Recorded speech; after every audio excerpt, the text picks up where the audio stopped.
Members' statements has concluded. Questions without notice. Are there any questions? I'll give a call to the Honourable Leader of the Opposition. Thank you very much, Mr Speaker. My questions to the Prime Minister. Before the election, the Prime Minister promised to make families' lives easier through cutting power bills by $275, a promise repeated on 97 occasions, as well as promising to deliver cheaper mortgages. Prime Minister, isn't it true that these promises were just ploys to win votes, and Labor have failed to deliver on these fundamental promises which impact families the most? Will the Prime Minister apologise to Australian families? Give a call to the Prime Minister, who will be heard in silence. Members on my left. Member for Page. I give the call to the Prime Minister when the House comes to order. I call the Prime Minister. Thanks very much, Mr Speaker. And I thank very much the Leader of the Opposition for his question, which goes to whether we are making measures to improve people's living standards. And the commitments, that we gave, and I'll take the interjection, which is another way to term it, the member whether for we're Deakin keeping will our cease promises. interjecting. Well, we are keeping our promise to lift the minimum wage. We did that when we put in a submission of the Fair Work Commission of which resulted in a 5.2% increase in the minimum wage. This week we will pass our Secure Work, Better Pay legislation aimed at lifting wages, aimed at making sure that we look after working people.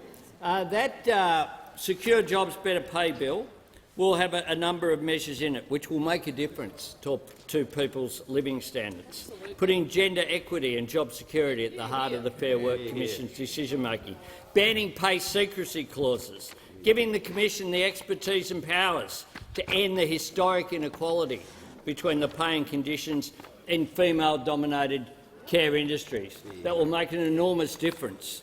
Expanding access to flexible work arrangements, particularly for women and others with caring and educational responsibilities. If you combine that with cheaper childcare and you combine that with increased paid parental leave, then that will make an enormous difference, especially prohibiting sexual harassment in the Fair Work Act. You don't think that improves people's living standards? Order. The Prime Minister will pause, and I'll hear from the Manager of Opposition Business.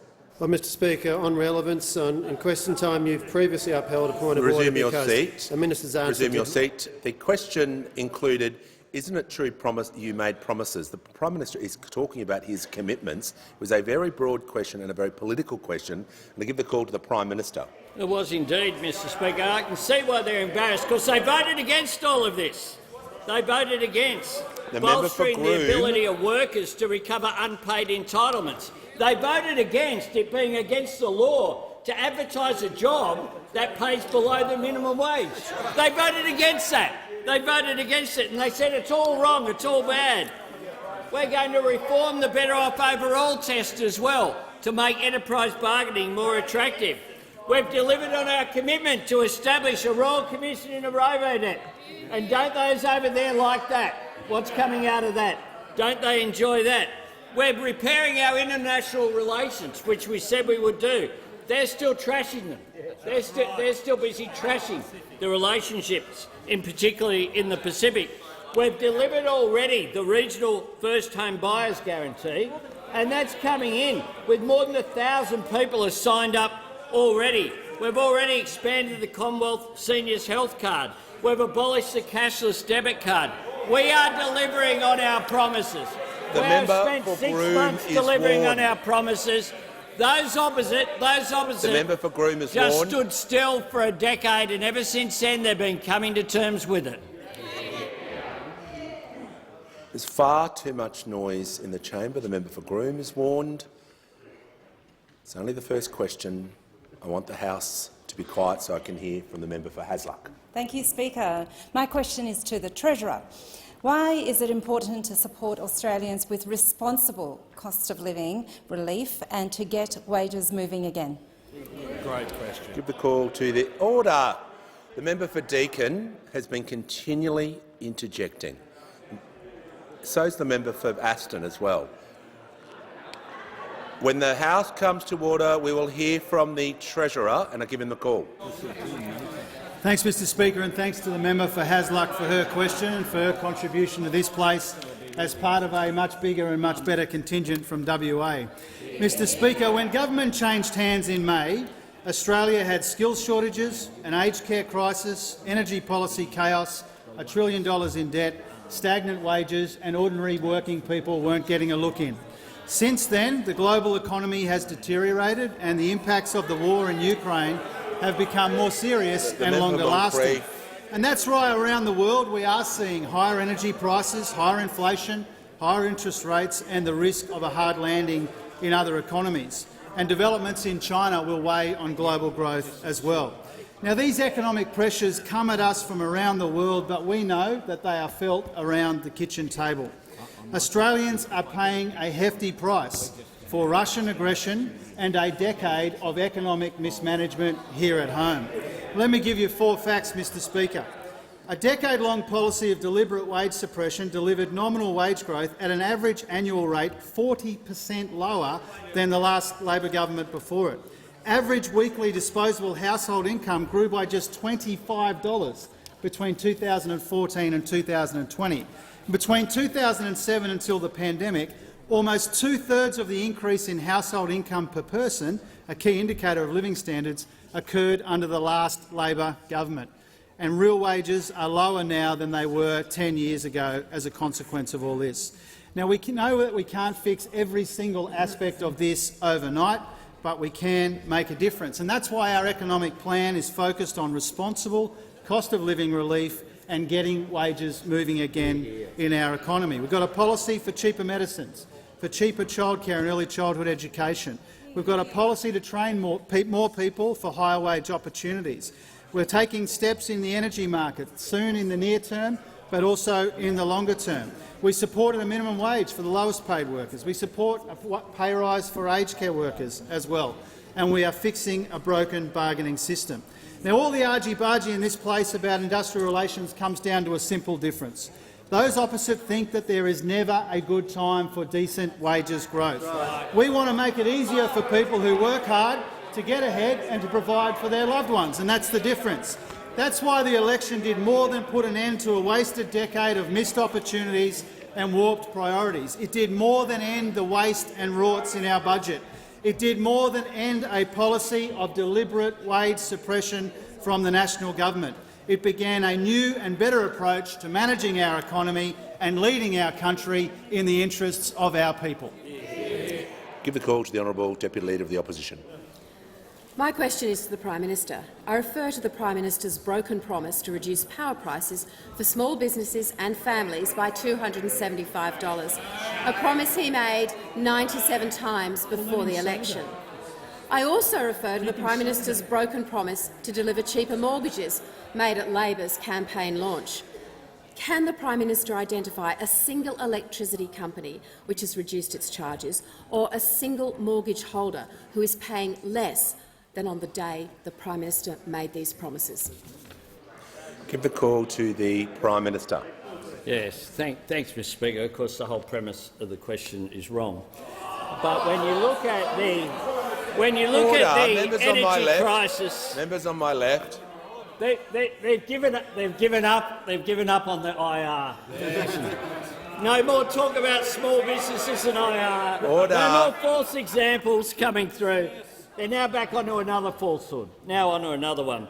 Well, this is what Kane Thornton has had to say, the Chief Executive of the Clean Energy Council. He said this: it's abundantly clear that Australia's clean energy transition has been throttled by years of policy uncertainty, with the amount of quarterly commissioned generation capacity continuing the downward trend of the last few years and now at its lowest level on record. Industry confidence to invest is growing, aided by clearer and more potent policy directions across the country. Couldn't have said it more clearly. Philip Lowe, the Governor of the Reserve Bank, had this to say. When we're on a different path, people are saying, are they really serious? It was damaging us. Richard Court, the former WA Liberal Premier, the past decade of national energy policy has been a slow-moving train wreck. a slow-moving train wreck. And when it comes to the Prime Minister, you're asking about energy. The Prime Minister will pause, and I will hear from the Deputy Leader of the Opposition. A point of order. Mr Speaker, on relevance, rattling off the wrong page of talking points is not answering the Resume your question. seats. One company. Resume your seats. The Deputy Leader of the Opposition knows that was not a correct way of stating a point of order. It might have been a good grab, but it was not a point of order. And I warn her that that sort of behaviour will not be tolerated for much longer. The Prime Minister is referring to energy prices, and I give him the call. Mr Speaker, I was asked. I was asked about Members power. on my left. Members on my left. I was asked about power, and we know from the member for Mitchell, who's had some good comments about his mate, the member for Cook, that they were addicted to power, but they weren't very good at energy. They weren't very good at energy policy. That's the problem for those opposite.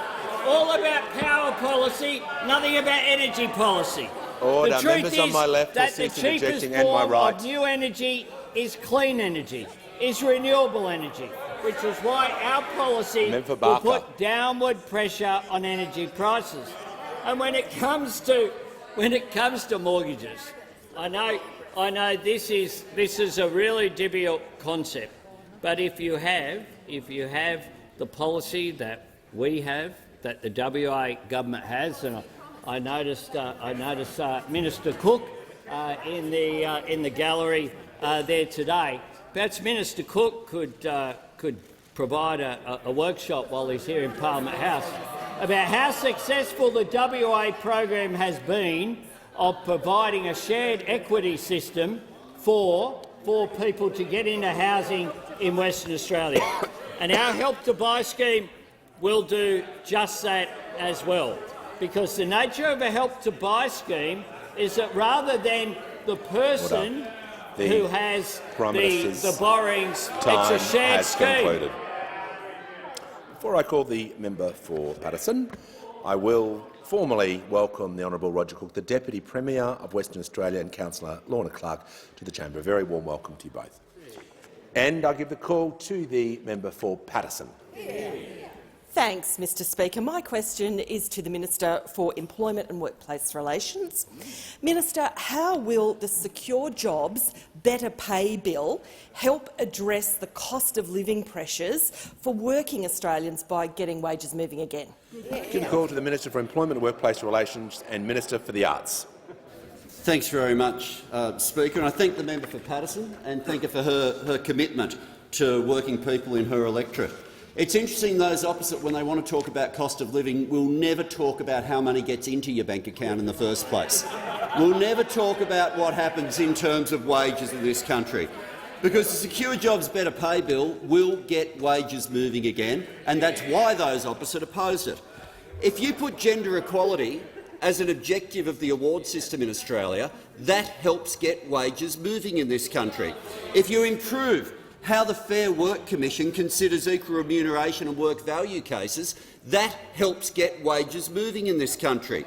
If you ban pay secrecy clauses, that helps get wages moving in this country. If you give the Fair Work Commission the expertise to be able to better determine pay equity cases, that helps get wages moving in this country. If you get rid of zombie agreements where people are still on the same agreements that they were on when John Howard was Prime Minister of this country, then that helps get wages moving in this country. If you simplify the Better Off Overall test to make sure that it's fair, to make sure that no worker can be worse off, that helps get wages moving in this country. If you open up bargaining which delivers flexibility and productivity for business, while at the same time delivering pay increases for workers, that's going to help get wages moving in this country. If you ban job ads, make it unlawful to advertise a job ad for less than the legal minimum, then that helps get wages moving in this country. But we know from the Shadow Treasurer that in fact is their problem with this bill.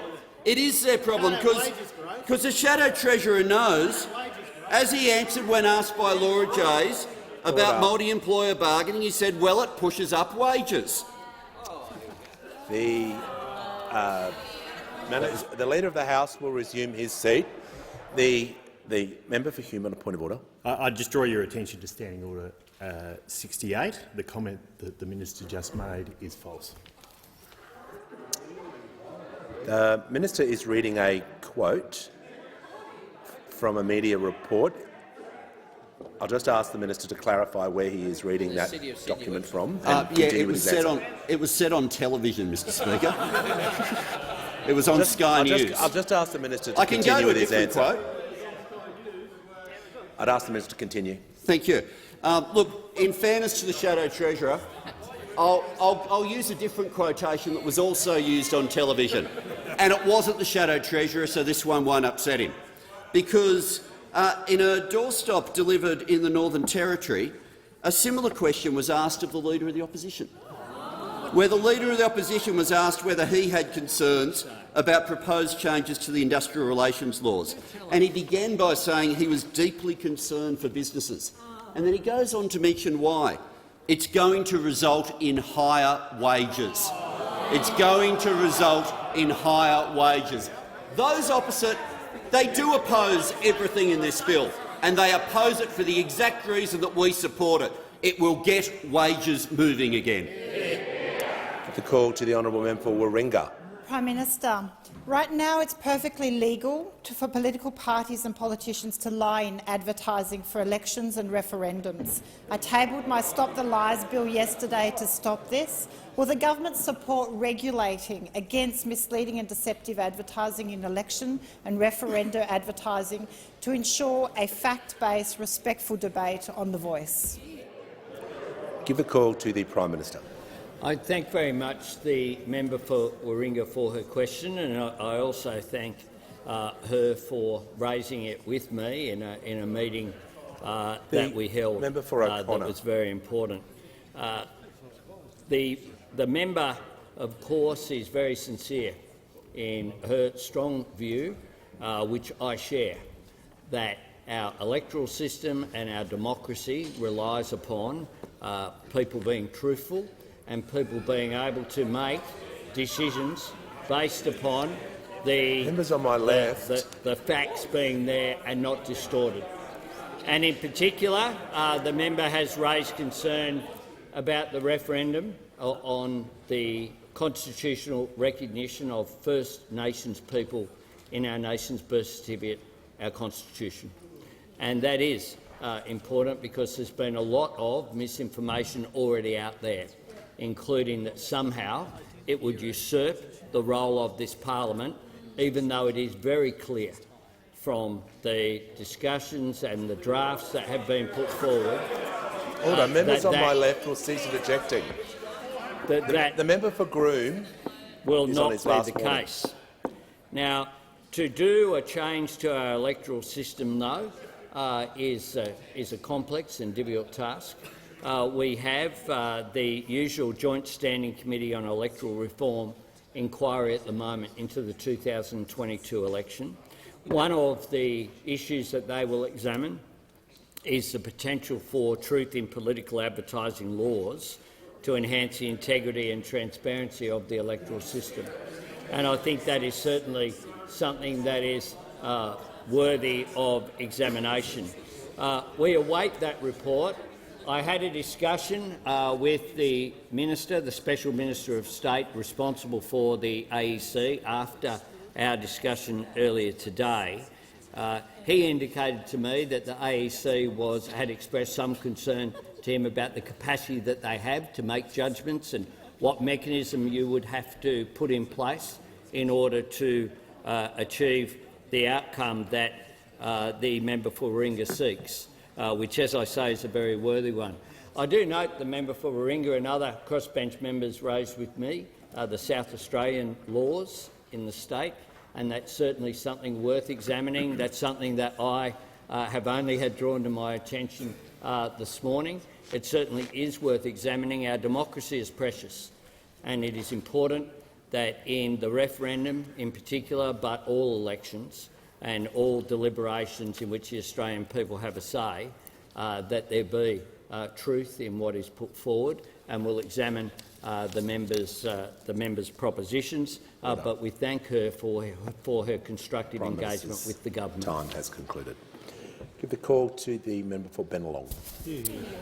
Thank you, Mr Speaker. My question is to the Minister for Social Services.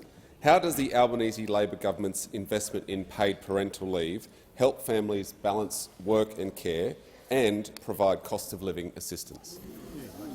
Give a call to the Minister for Social Services.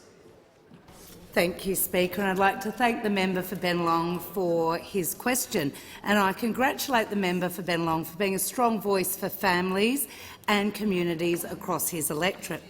The Albanese government knows that improving paid parental leave is an incredibly important reform. It's important for families, it's important for women, and will deliver crucial benefits for our economy. It's why paid parental leave reform was front and centre of our first budget. Families are front and centre of this budget and of this government's agenda, and we do want to help ease the burden of juggling care and work, and we're moving ahead on our commitment to reform paid parental leave. This week I'll be introducing legislation into the parliament that implements our first tranche of paid parental leave changes that we announced in the budget.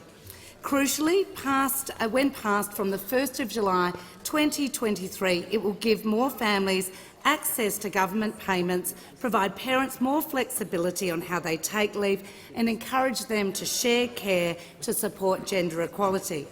Then, from July 2024, we will progressively increase the scheme to 6 weeks, which will finish in 2026, which will give families a full 6 months.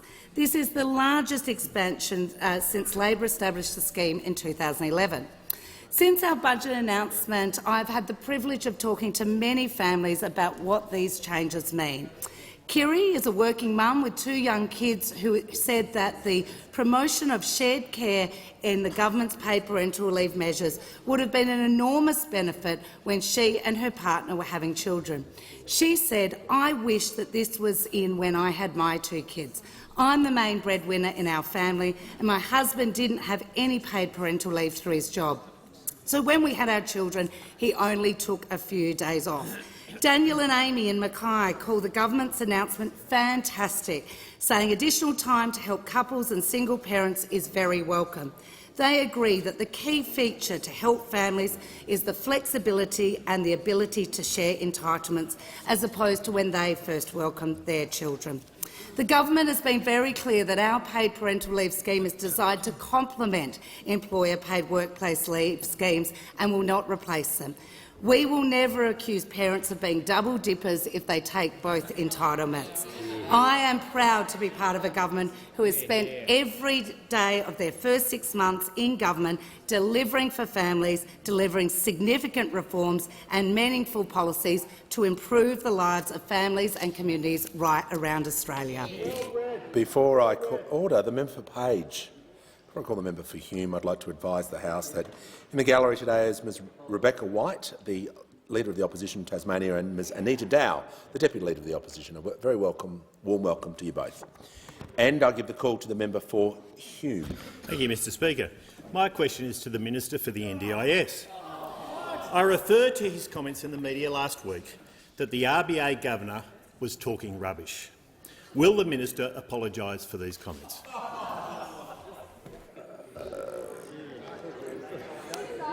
I'll give the call to the Minister for the National Disability Insurance Scheme and the Minister for Government Services.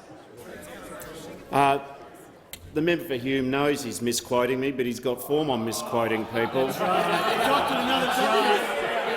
I was asked about wages policy, and it was put to me that the Reserve Bank Governor had said that if wages increase too much, that's bad for the economy.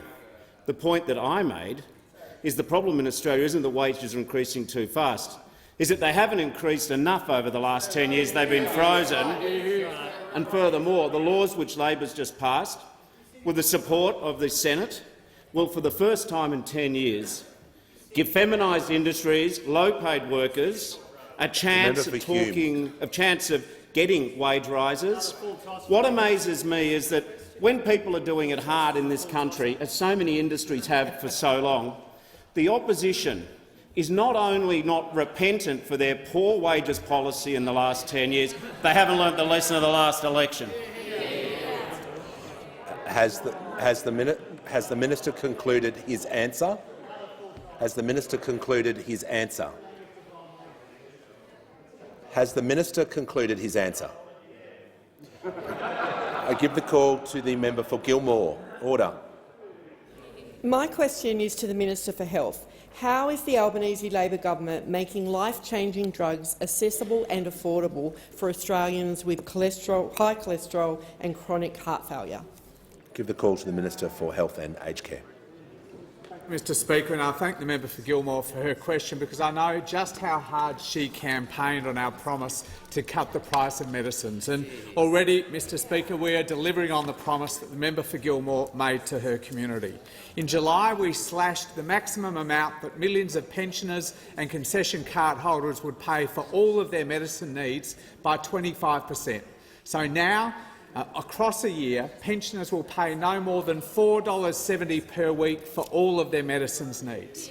In September, we cut the price of more than 2,000 brands of medicines, putting $130 million back in the pockets of hard-working Australians. And, Mr Speaker, on the 1st of January, we will deliver the largest cut to the price of medicines in the 75-year history of the Pharmaceutical Benefits Scheme, putting $200 million back into the pockets every year of hard-working Australians. And, Mr Speaker, we're also adding more and more medicines onto the PBS. Since the 1st of July, already we've made 54 new or amended listings to the PBS, giving patients, hundreds of thousands of patients, access to life-saving, life-changing medicines that would otherwise be way outside the reach of ordinary Australian families. And this week, Mr Speaker, we've added 3 more new and extended listings. On Thursday, we're extending the listing for Repatha, a medicine for stubbornly high cholesterol, to allow it to be prescribed for the first time by GPs.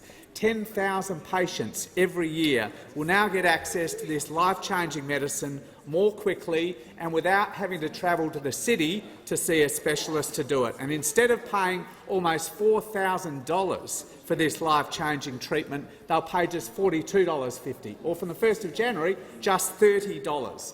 On Sunday, I met Terry at the New Calvary Hospital in Adelaide.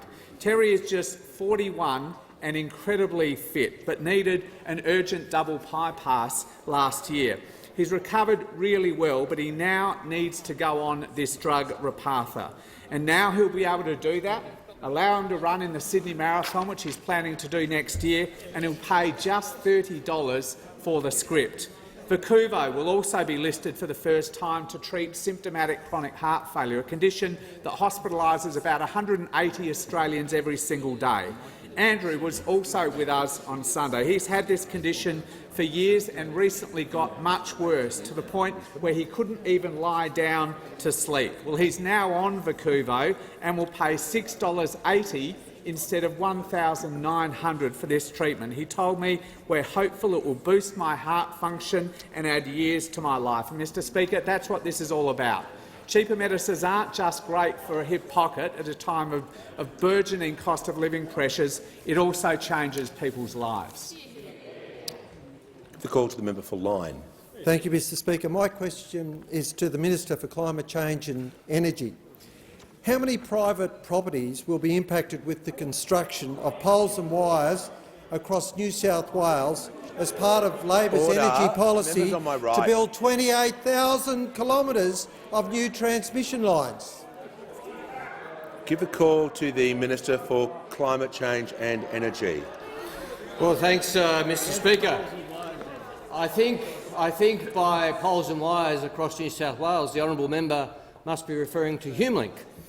HumeLink is the link necessary to connect Snowy 2.0, Mr Speaker, which the previous government forgot to plug into the grid, Mr Speaker.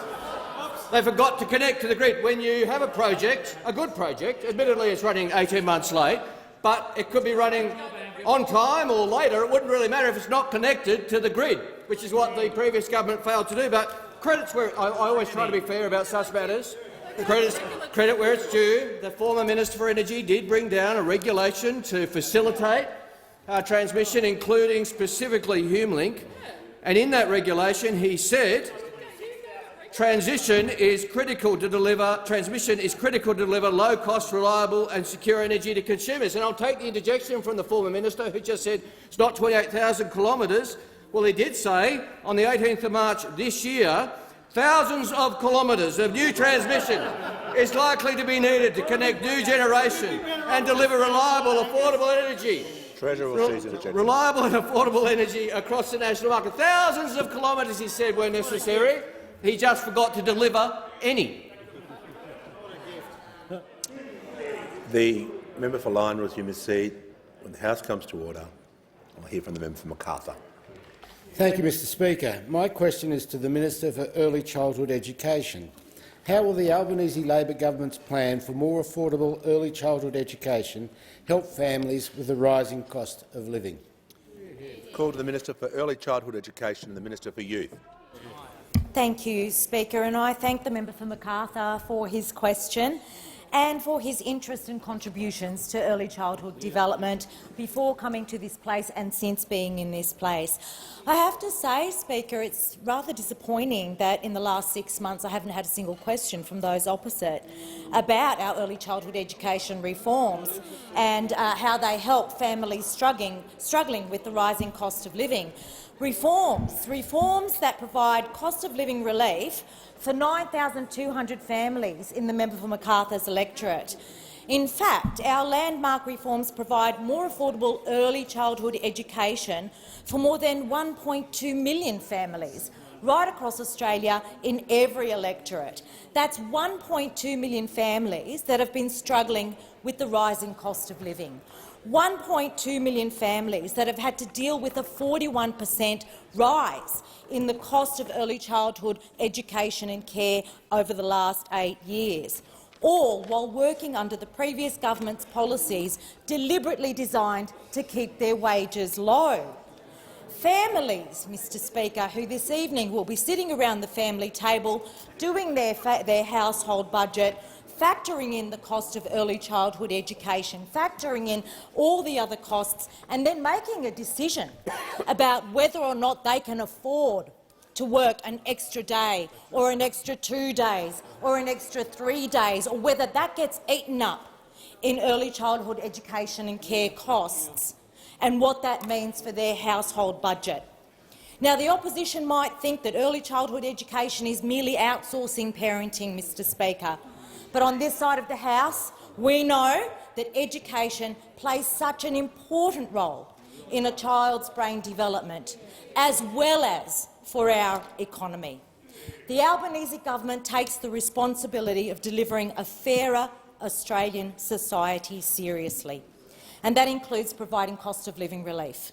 That includes providing the kind of cost of living relief that's going to see those families that have early childhood education fees, that are sitting there wondering how they're going to afford Christmas presents, how they're going to pay the rent, that they can have confidence that those fees are going to go down and that they can work that extra day if they so wish. They can go back to study if they so wish. They can take on extra hours if they so wish, contribute to the household budget and bring down their cost of living.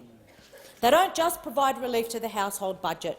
They also help families boost their household income and enable those primary carers to go back to work if they so wish. Our investment in more affordable early childhood education is exactly the kind of cost of living relief with economic dividends that we need right now. Time has concluded. I'll give the call to the honourable member for Flinders. My question is to the Prime Minister. Australian families are set to be $2,000 worse off this Christmas under this government, with higher power prices, higher mortgages and families paying more at the checkout. Prime Minister, under Labor's extreme industrial relations changes, inflation will rise, industrial disputes will increase and small business will be slugged with tens of thousands of dollars in new costs. Why is this government making a bad situation worse? Good Call to the Prime Minister. Well, I thank the member for her question, and I thank her also for using the Leader of the Opposition's favourite phrase. And what is it? It's going to make a bad situation worse. So he acknowledges that after 10 years in office, we inherited a bad situation. That's the starting point. And I've thought, as I've heard the Leader of the Opposition use that phrase, it's in the question here, how on earth, having sat in a cabinet for 3 terms, do you become Leader of the Opposition and say, gee, it's a bad situation Australia's in? A bad situation. Well, the member is right. We did inherit a bad situation because what we inherited was a government that didn't have an economic plan for the nation, didn't have an energy plan. They had 22 energy policies and didn't deliver any. We inherited a situation where inflation was rising, where interest rates started to increase under them, and where they didn't have a plan to deal with skills development, where during the pandemic they told everyone to leave the country and then wondered why they inherited skills shortages when the economy opened up again. All of these problems we have inherited. The manager skills of shortages, Opposition Business will we're dealing with it. We're dealing with 180,000 fee-free TAFE places next year. Low wage growth, we're dealing with it, with our Secure Jobs Better Pay bill that they oppose. And somehow they've also implied or stated clearly in the question, somehow that wages going up will be a bad thing for the economy. Well, what we had with the decade of low wage growth was that was a handbrake on our economy. Right. We want an economy that works for people, not the other way around. Yeah. We make no apologies for that. We want to deal with cost of living issues by having cheaper childcare, cheaper medicines, and by lifting wages as well. Because people's standard of living is based upon revenue and expenditure. If you increase their wages, they're better off. That's the whole idea. But those opposite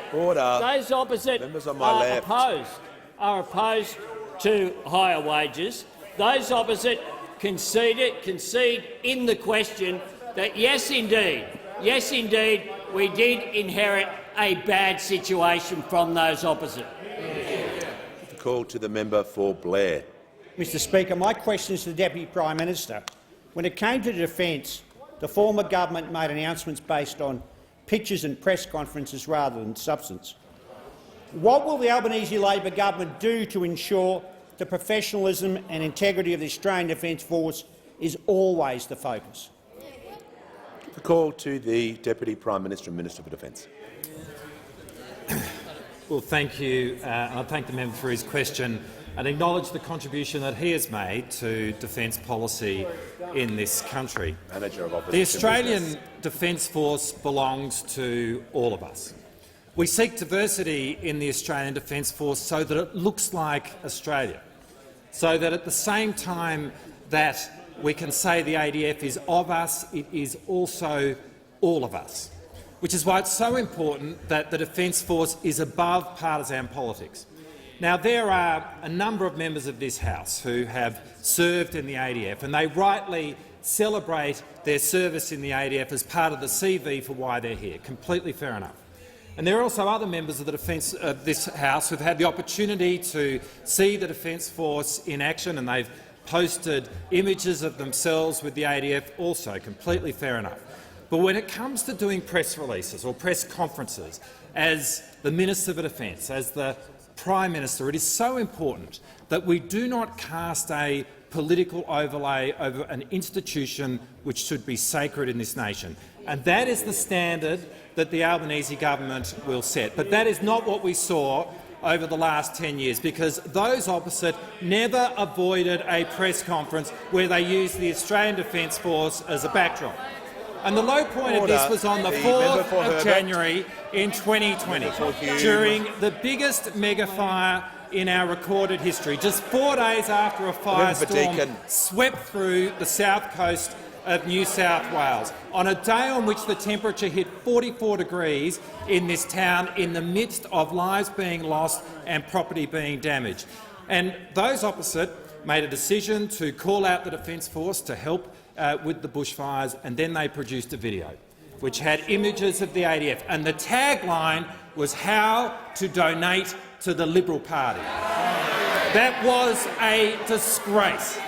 That was a moment which showed deep disrespect for our nation's uniform, but it made it clear that the Liberals love the politics of defence. They just have no interest in defence policy. Well, the Albanese government will be very, very different. No press conferences on this side using Top Gun music. No press conferences using the ADF as a prop. No press conferences with party political banners, and no press conferences with a tag inviting people to donate to a political party. When we do press conferences with the ADF, there will be a separation, so that the messages that we have as politicians stand apart from the service that our brave men and women in uniform give to this nation. Order. The House will come to order. Before I call the member for Indi, I'd like to inform the House and the gallery we have a delegation from the Australian Political Exchange Council from New Zealand. On behalf of the House, I'd like to welcome you all, and also a delegation from the member for Wannon. The member for Wannon. I'm addressing the House and acknowledging guests to this House. Show them some respect. And I'd also like to acknowledge a delegation from the Armenian Australian Youth Advocates. Give the call to the honourable member for Indi. Thank you, Mr Speaker. My question is to the Prime Minister. The Senate is considering an amendment to the National Anti-Corruption Commission Bill to require a simple majority of the NAC Oversight Committee to approve the appointment of the NAC Commissioner. Prime Minister, this is a good faith and sensible amendment that will protect the independence of the NAC in the decades to come, while preventing any opposition vetoing appointments. Why is this government afraid of us supporting this amendment, which would guarantee that the NAC is a truly independent body? Give the call to the Prime Minister. I thank the member for her question. I thank her for her work in ensuring that Australia will have a National Anti-Corruption Commission. The member, of course, introduced a private member's bill in the last term of parliament. We tried to get it debated because the government said it had a bill, but it never introduced it. What we've done is introduce a bill. We had an inquiry that the member for Indi chaired. We adopted the recommendations of that inquiry, all of them. We adopted the recommendations of the inquiry. What you do is you have legislation, you then have an inquiry. If you adopt all the recommendations in which the member for Indi was the chair, with respect, I think we've done exactly what you should expect a government to do. You were the deputy chair, of that committee. So we've done exactly what came through the process of that committee inquiry, which the deputy chair of the inquiry would be very conscious of. What we haven't done is support amendments that have flowed from various quarters in this chamber after we've had a bill, after we had extensive consultation beforehand, after we had a committee process, after we had recommendations and after we adopted all of them. I stand by our position. I sincerely hope the Senate adopts our position that has been put forward. We'll consider amendments on their merits. I've had discussions with the Attorney-General and with some crossbench senators about amendments that we will support. Give the Prime Minister a pause. I'll just call the member for Indi. Thank you, Mr Speaker. Yes, on relevance, Mr Speaker, I'm asking the Prime Minister to go to the actual point of the amendment in the Senate around oversight and the simple majority question. I'm just seeking an explanation. The Prime Minister is in order, and I'll give him the call. He's being relevant. A simple explanation, as the Deputy Chair of the committee would recognise, is that this is something that isn't a recommendation of the committee that was put forward, unanimous recommendations to this House and to the Senate. So I think, with respect to the member for Indi, given you were supported for the high office of being the deputy chair of that committee in recognition of your genuine support. Well, members on my left. It did not come through as a recommendation. Order. Members on my left. The House will come to order. It did not come through as a recommendation from the process. Order. We have on my left will cease supported interjecting. proper processes in order to get a National Anti-Corruption Commission, which the parliament should be proud of. I look forward to it being adopted. Give the call. Order. Members on my left. I'd like to hear the member for Robertson. Thank you, Mr Speaker. My question is to the Minister for Indigenous Australians. How will an Aboriginal and Torres Strait Islander voice improve the lives of Indigenous Australians? Give the call to the Minister for Indigenous Australians. Thank you, Mr Speaker, and I thank the member for Robertson for his question. He, like every person on this side of the House, understands the issue of equity. Life outcomes for Aboriginal and Torres Strait Islander people can and should be better. The gaps in life expectancy and educational outcomes persist is unacceptable. Decades of failed government policies have not worked. A voice for Aboriginal and Torres Strait Islander Australians is the best chance we have, and perhaps ever will have, to address the injustices of the past and create change that will deliver a better future. A better future that will improve the lives of Indigenous Australians on the ground in practical ways, like health, education and housing. This isn't about more bureaucracy. This is about making sure voices in remote and regional communities are heard. The Uluru Statement from the Heart is the result of 12 regional dialogues.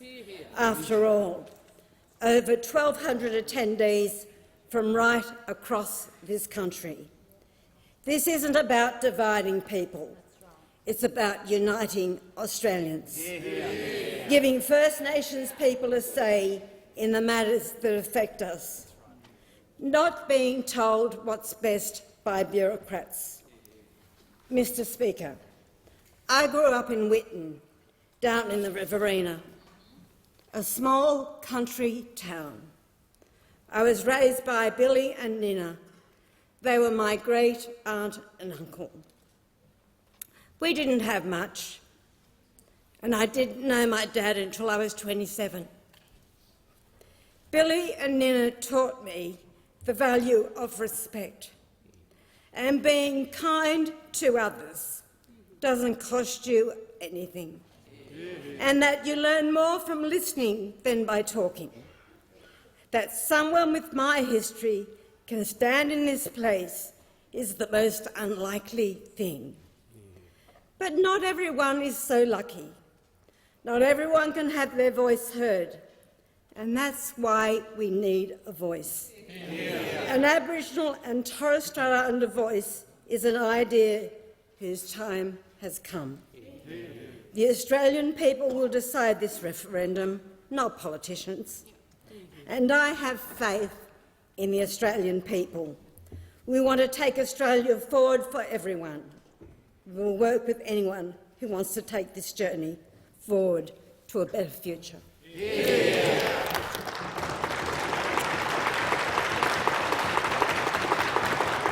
Order.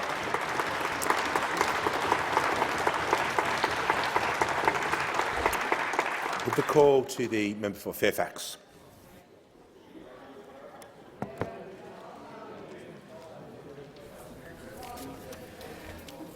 Mr Speaker, my question is to the Assistant Treasurer.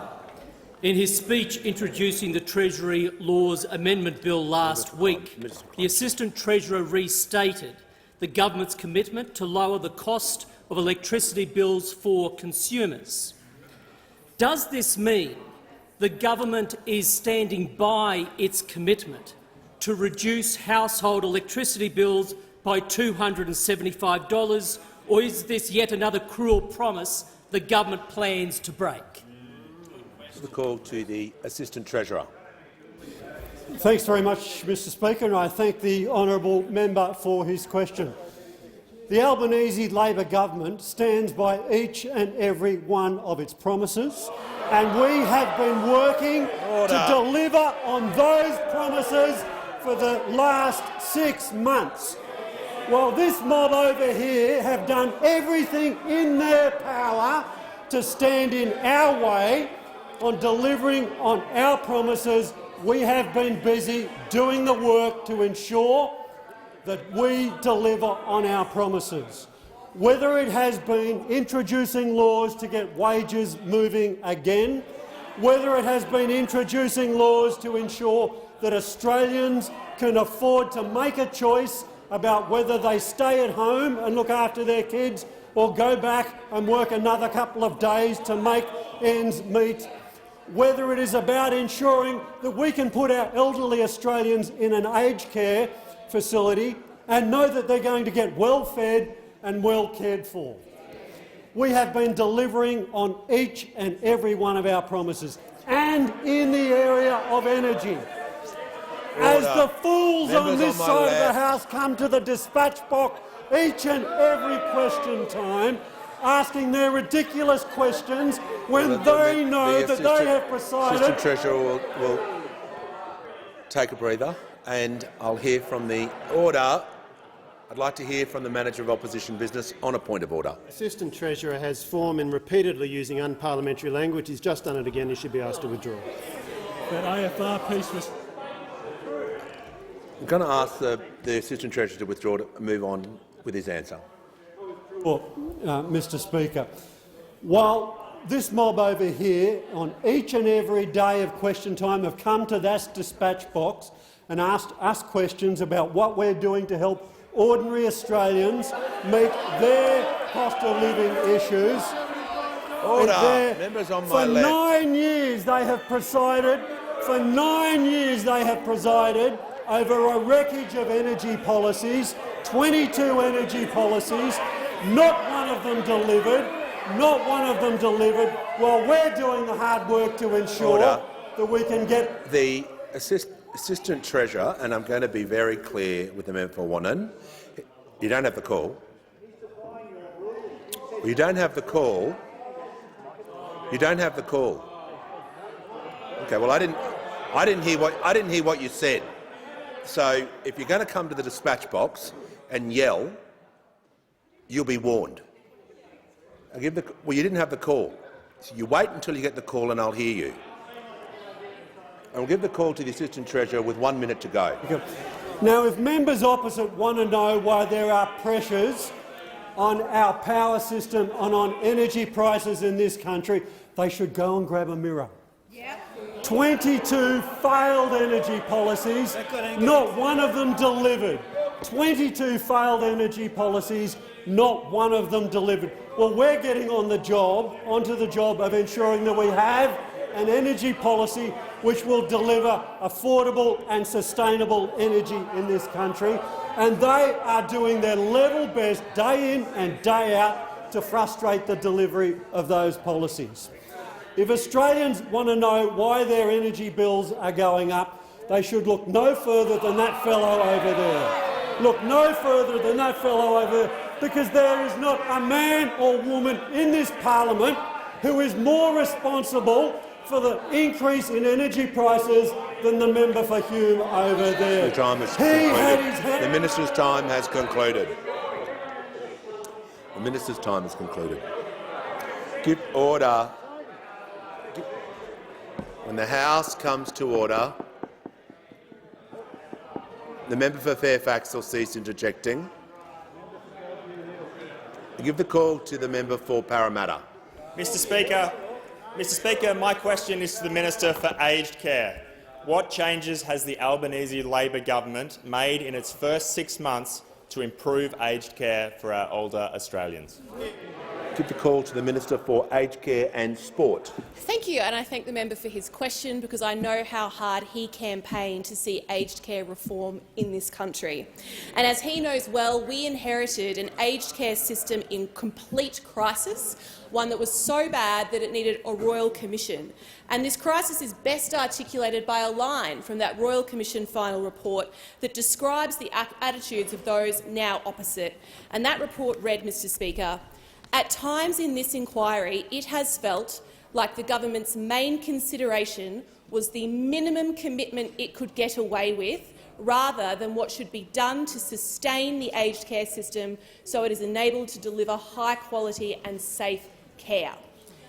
The former government completed a mere 6% of those Royal Commission recommendations in the time they had in office. Really? What now? Order. The Minister for Early Childhood does not need to assist the chair. Order. Members on my right. Members on my right will cease interjecting so I can hear from the Manager of Opposition Business. Mr Speaker, on relevance in a previous question time, you have asked Order. that a minister Members on my return right. to the question because they had, quotes, had a preamble. The minister has had a preamble. She should be asked, I submit, to return to the question. The Manager of Opposition Business has raised this point before. The minister is 1 minute in. She's talking about the changes that the government has made in the first 6 months to improve those in aged care, and I'll ask her to continue and draw her back to the question so she can update the House. I would love to, Mr Speaker. The Royal Commission actually made 148 recommendations to improve aged care, and the then government, achieved only 9 of them in 15 months. Only 9 recommendations to improve aged care in 15 months out of 148. And this lack of work, this lack of delivery, this lack of output was there despite the fact that they had 3 ministers in charge of aged care at the time. They had Senator Richard Colbeck, the actual Minister for Aged Care, they had the Honourable Greg Hunt, Minister for Health and Aged Care, and they had the then Prime Minister, Scott Morrison, as the Minister for Health, undermining or presiding over the health portfolio, depending on whether or not you're a Nikki Savage source. The minister will resume her seat. Order. And I'll give the call, reluctantly, to the member for Petrie on a point of order. A couple of points of order, Mr Speaker. One will do. Yeah. Order. One will do. No. Well, there's 2. There's one on correct title in relation to the member for Cook. Resume your seat. Well, resume your seat. The minister, resume your seat. Resume your seat. The minister was clear. I was listening carefully to her answer, where she said the former Prime Minister, Scott Morrison. That is his title. And I'll give her the call to continue her answer in silence. So many titles to choose from, Mr Speaker. I can see how it's confusing. You may continue with your answer. In just 6 months, the Albanese government has directly addressed 37 of 148 recommendations. 37 recommendations to improve aged care in 6 months compared to 9 in 15 months. We have passed 2 pieces of reform legislation. We have delivered a much-needed funding boost for residential aged care homes. We have increased funding by around $1 billion this financial year to fund workers to spend more time with their residents and to ensure a registered nurse on-site 24/7. In just 6 months, Mr Speaker, the Albanese government has strengthened provider and governance reporting requirements, bringing in greater transparency and accountability. In just 6 months, Mr Speaker, we've made it mandatory for providers to report how much money they are spending on food for each resident, with providers spending less than $10 a day referred to the Commission.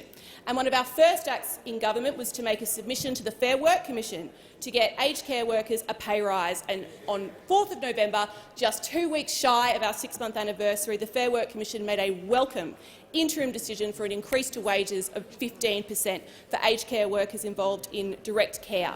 Older Australians, our parents, grandparents, friends, relatives deserve an aged care system that delivers high-quality and safe care. And on this side of this House, we've been working very hard in 6 months to achieve it. The minister's time has concluded. Give the call to the honourable member for Brisbane. Thank you, Speaker. My question is to the Prime Minister. 55% of my electorate of Brisbane are renters. It is getting harder for people to find a home to rent. Individuals are forced to couch surf and entire families are living out of their cars.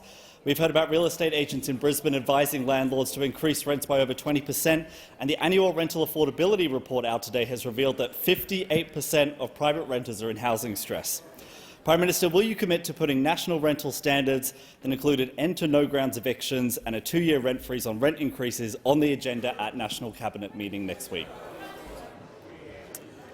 I give the call to the Prime Minister. I thank the member for his question, and yes, indeed, there are challenges of housing affordability in Australia. We accept that, and what we've done is to accept responsibility for making changes that the national government can do. There are national government, there are state governments are responsible for many of the issues that the member raises, and local government is also responsible as well in terms of whether they choose to support affordable housing. I've said before that in my area, fortunately, the Labor councillors support affordable housing. Unfortunately, members of the Greens Party and some others have failed to ever support any affordable housing measures because what they say is that increases in density are bad. And I'd encourage the member to come to the Mirvac project in my electorate, which is on the corner of Marrickville Road and Livingston Road. They can see there a great example of a project that brought together an increase in density, together with the support of the council, provided a 100% privately paid for public library that has won awards for architecture not just in Australia but is now winning some global awards as well. This is an example whereby we worked the local government together with the state New South Wales government, because it was the old Marrickville Hospital site, to get an increase in density close to public transport, which is also allowing for an increase in affordable housing. So I'd say to the member— The Prime Minister will pause. The member for Brisbane on a point of order. Point of order on relevant, Speaker. I understand how levels of government work. The question I asked was about renters, not housing affordability. Resume your seat. It is not a correct way of taking a point of order. The Prime Minister is directly relevant by talking about affordability in housing, which was in the question. I'll give him the call. Thanks very much. I was asked about housing affordability, and what I'm doing is pointing towards different methods whereby you can have more affordable housing by cooperation, including with local and state government, which goes directly to what the member asked, because he didn't ask me about any actual federal government responsibility. But I'll tell you what the federal government's doing. We have our housing accord. Bringing together the Master Builders Association of Australia, bringing together every state and territory government, including the Palaszczuk government in Queensland, with the Commonwealth, in order to promote housing development, in order to put downward pressure, in order to provide more support for affordable housing. Affordable housing is a challenge. There aren't simple, easy solutions. If there were, government would have just adopted them. What we have is a series of measures, all of which are combined to ensure that we take action to make housing more affordable for Australians. Call to the member for Moreton. Thank you, Speaker. My question is to the Minister for Environment and Water. Queensland's Great Barrier Reef is one of Australia's most magnificent World Heritage Sites, sustaining 64,000 Australian jobs. How is the Albanese Labor government acting to protect the Great Barrier Reef from the threats that it's facing? Call member for Longman. I'll give the call to the Minister for the Environment and Water. Thank you very much, Mr Speaker, and I want to thank the member for Moreton for his question. He's a passionate Queenslander and a passionate environmentalist, and I know he cares deeply about the reef. And, Mr Speaker, nobody needs to tell the Australian Labor Party, the Albanese Labor government, that we need to protect the Great Barrier Reef. Nobody loves the reef more than Australians do, and no one is more prepared to act and to invest in protecting the reef than we are here on this side. And Mr Speaker, you might have noticed that recently there was a reactive monitoring mission report that was written while those opposite were in government but was released overnight that said that the reef is in trouble because of climate change. And Mr Speaker, the truth is that around the world coral reefs are in trouble because of climate change. But the Great Barrier Reef is one of the best managed reefs in the world, and it doesn't require an endanger listing by UNESCO to make us on this side take it seriously. In fact, it's very true to say that since coming to government, as UNESCO says, the attitude on the Great Barrier Reef is like night and day between those opposite and us on this side. UNESCO is keen to see real action on climate change, and that's what they've got from the Albanese Labor government. A commitment, a legislated commitment to reduce carbon pollution by 43% by 2030 and get to zero net emissions by 2050. $20 billion invested in rewiring the nation so we can up the share of renewable energy in our grid to 82% by 2030. Pledges on methane, action on ozone, better environmental laws, real investment to protect, restore and manage, better water quality, better relations with traditional owners who are working as Indigenous rangers to protect the reef. Action on bycatch. I actually announced another program just last week on reducing bycatch in the reef. We've got some of the best marine science in the world, and we'll continue to share that with the world as we increase our investments. Action on crown of thorns starfish, including having Indigenous rangers and tourism operators working to control crown of thorns starfish. It's almost half a century since Gough Whitlam's government made the Great Barrier Reef a national park, and Labor is committed to continuing to protect and restore this most beautiful World Heritage property for generations to come, for our kids and grandkids, so they can enjoy the reef just as we have. And I give the call to the honourable member for Riverina. Thank you, Mr Speaker. My question is to the Minister for Climate Change and Energy. Australian businesses are facing collapse due to skyrocketing gas prices. A Riverina business called Cosmag in the town of Young, not far from here, has seen its gas bill skyrocket from around $60,000 per month to more than $170,000 per month. After 6 months in office, why has this government refused to take appropriate steps to pump more gas into the market to reduce prices? Give the call to the Minister for Climate Change and Energy. Well, thanks, Mr Speaker. I thank the honourable member for his question. He's right about skyrocketing gas prices. That is true. In December 2021, gas was $11.56 a gigajoule. It is today $20.47, all thanks to Ukraine and the war, illegal war by Russia. Oh, they scoffed. They were blaming the Russian war on May 20th, but apparently on May 23rd it's got nothing to do with Russia, according to those opposite, and nothing to do with it.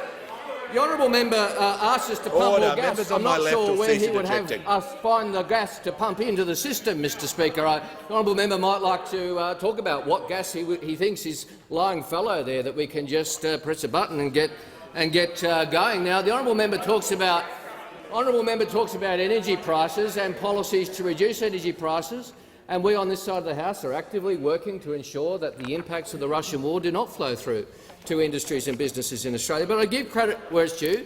Those opposite have been active as well. They've been promoting alternative views as well.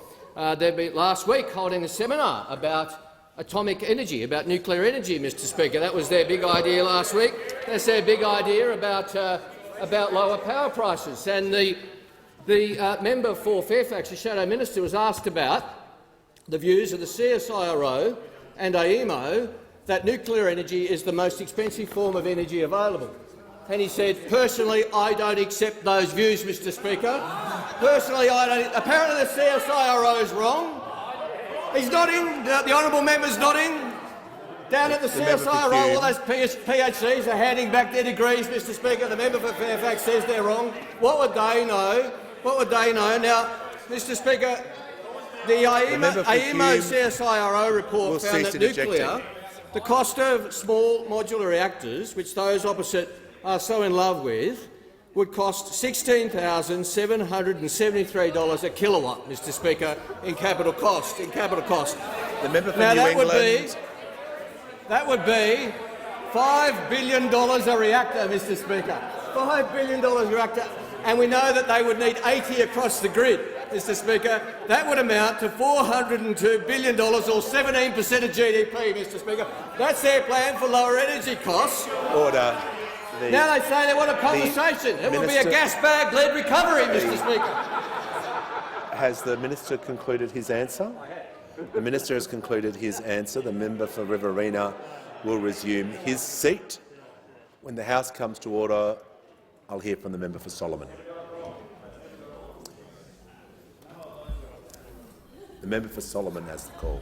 Yeah, thanks, Mr Speaker. My question is to the Minister for Veterans Affairs and Defence Personnel. How did the recent Prime Minister's National Veterans Employment Awards highlight the Albanese Labor government's priorities in veterans employment? Give a call to the Minister for Veterans Affairs and Minister for Defence Personnel. Thank you, Mr Speaker. And I'd like to thank the member for Solomon for his question and, of course, his continued advocacy for the veterans in his community and, of course, for his service to our nation as part of our Australian Defence Force. Last Thursday night, the member for Solomon joined me, along with the Assistant Minister for Defence and Veterans Affairs and, importantly, with the Prime Minister as well, to celebrate the Prime Minister's National Veterans Employment Awards here in Canberra. These awards are particularly special because they not only recognise the awesome work that veteran employees and businesses are doing around the country, but they also recognised for the first time the contributions that veterans' families, specifically veteran partners, can make to the civilian workforce. And I'd like to give congratulations to the Veteran Employee of the Year, Nick Elston of GSA Management, Veteran Entrepreneur of the Year, Garth Chester of Valenhold, Partner Employee of the Year, Katie Vidal of She Maps, Partner Entrepreneur of the Year, Kelly Wilmot of Green Fox Training Studios, Large Employer of the Year, Cubic Defence Australia, Small Employer of the Year, Videm Consulting Group, Excellence in Supporting Veteran Employment category winner, Vertical Scope Group, Outstanding Contribution to Veteran and Partner Employment winner, Amanda McHugh of Career Swag, and finally, winner of the Medium Employer of the Year and Outstanding Employer of the Year, Blue Ridge. The awards highlight the importance that this government places upon giving veterans the support they need in order to successfully transition out of military and into civilian life. And it highlights to all employers the benefits of employing a veteran. Veterans bring to the civilian workspace so many of the skills that they've learnt in their time in the ADF: leadership, teamwork, loyalty, agility, discipline and the ability to work under pressure. Veterans' families bring not only their professionalism, planning and management skills to the workforce, they also bring the ability to work autonomously and in highly variable environments. All critical skills in the modern economy, all in demand by employers today.